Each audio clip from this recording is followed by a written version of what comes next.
Hammer gibridimiz biz o'zimiz o'ylagandaqa darajada bo'yini o'stira olmadik. Sotalarni qaranglar. Dahshatda. Faqat bu bitta emas, ikkita taradagi sota, ikkitadan, boshi ikkitadan tugadi, ichlari unchalik emas, bittadan bo'ladi ko'proq. Nimaga bo'yini o'stira olmadik?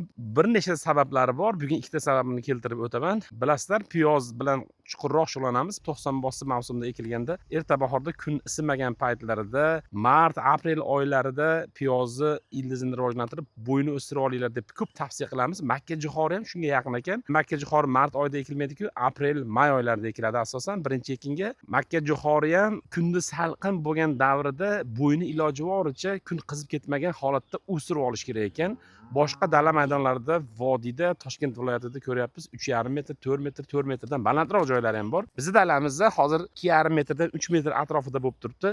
Demak, birinchi sababi Surxondaryoning iqlim sharoitidan kelib chiqadigan bo'lsak, 1-2 aprel kunlarida 700 favo bo'ladigan birinchi ekinga ekadigan makkajo'xorilarimiz albatta ekishimiz kerak ekan. Ikkinchi sababi bu yil 2026-yil ob-havo biroz noqulay keldi, seryog'in keldi. Surxondaryo viloyatining uzun tumanida ancha yog'ingarchilik ko'p bo'ldi va salqin bo'ldi.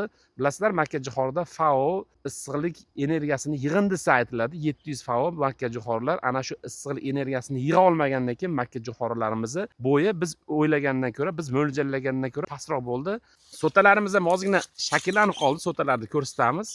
Mana sutga kirib qolibdi. Xudo xolisa, bu makkajo'xorilar Surxondaryo viloyati uzun tumandagi dala maydonimizda o'zimizdan ehtiyojimizdan oshiqchasi sotuvga chiqariladi. Mana bu nomerlarga aloqaga chiqsalaringiz, iyul oyining oxiri, avgust oyining birinchi 10 kunligida xudo xohlasa Sho'rchida Jaguarchi ukamiz bilan gaplashib qo'yganmiz. Jaguarni olib kelib o'rib, duragay, ya'ni gibrid makkajo'xorilardan silyoz olib, silyoz xarid qilib chorva hayvonlarga beradigan muxlislarimiz bo'lsa, qo'ygan telefon nomerlariga aloqaga chiqasizlar.